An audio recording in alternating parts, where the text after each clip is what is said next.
आज सशक्त कमेटी का जो आज मीटिंग था में सबसे पहले चार द्वार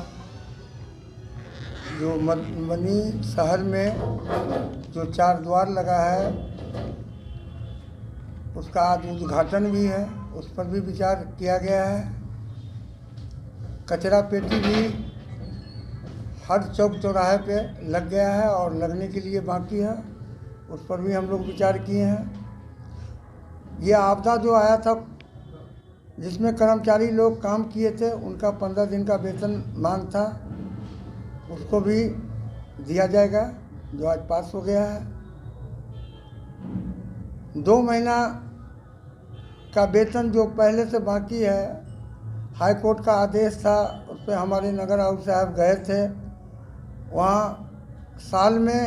2 बार पैसा देने की बात था, इकट्ठे 2 महीना का वेतन कर्मचारी को दिया जाएगा, उस पर भी निर्णय लिया गया है। और भी बहुत महत्वपूर्ण निर्णय लिया गया है, जैसे गिलेशन बाज़ार में 1 करोड़ 10 लाख की लागत से वहाँ छोटा छोटा अलग से रूम बनेगा, जो व्यवसायी के लिए मतलब जो बिजनेसमैन है उनको ही दिया जाएगा, वो भी बहुत जल्द होगा, इस पर भी निर्णय लिया गया है। आज सशक्त स्थायी समिति की बैठक पूर्व से निर्धारित थी। हम लोगों ने जो कार्य किए हैं पिछले बैठक से लेकर अभी तक, एक तो उसका अनुमोदन था और बहुत ही महत्वपूर्ण कार्य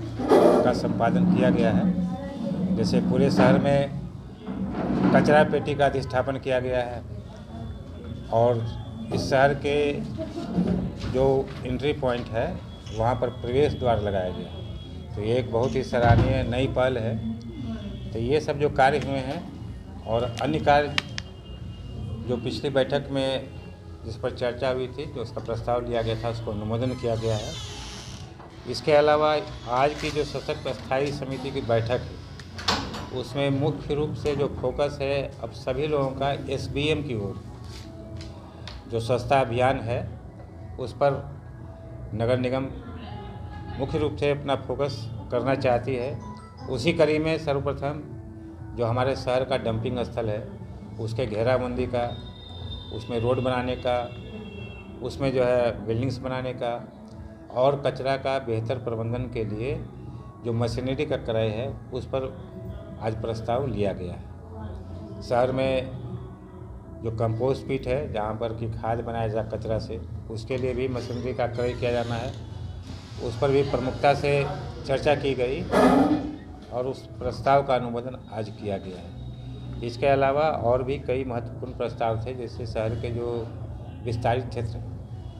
जो अभी नगर निगम में शामिल किए गए हैं, तो वहाँ अपेक्षाकृत ढंग से विकास के जो योजनाएं हैं उनका क्रियान्वयन नहीं किया जा सका है, तो वहाँ भी योजना लेने का, विकास करने का जो एजेंडा है उस पर आज मोहर लगाया गया है और ये निर्णय लिया गया है कि जो भी उपलब्ध राशि है उसी राशि से धीरे धीरे ही सही, लेकिन उन क्षेत्रों में भी योजनाएं ली जाए ताकि वहाँ के लोग भी उपेक्षित महसूस ना करें। उसका अनुमोदन आज किया गया है। इसके अलावा कर्मचारियों की कुछ मांग थी, उनका कुछ एरियर बकाया था, उस पर भी सशक्त स्थायी समिति ने माननीय महापौर के नेतृत्व में सहानुभूतिपूर्वक विचार विमर्श किया है और अनुमोदन किया है कि पहले जो साल में 2 किस्त दिया जाना था वो अब एक ही बार में 2-2 किस्त करके दिया जाएगा।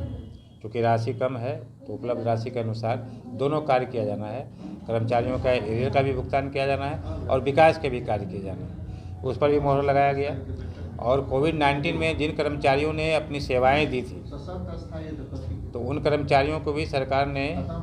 आदेश पारित किया है पूर्व से ही कि उनको 15 दिन का वेतन दिया जाए। तो सशक्त स्थायी समिति ने आज उसका भी अनुमोदन किया कि सभी कर्मचारियों का कोविड-19 में सेवा के लिए 15 दिन का वेतन दिया जाए, तो उसका भी अनुमोदन किया गया है, उस पर भी हम लोग अमल करेंगे। और भी जो महत्वपूर्ण बातें हैं जिस पर चर्चा की गई है उसका एजेंडा का कॉपी आप लोग को मिलेगा, उसमें आप देख सकते हैं कई बिंदु है जिस पर महत्वपूर्ण निर्णय लिया गया है। तो यही है खास बात और हम लोग उम्मीद करते हैं कि आगामी दिनों में आगामी बैठक में और भी महत्वपूर्ण निर्णय लिए जाने हैं, उसे लिया जाएगा और मधुबनी नगर निगम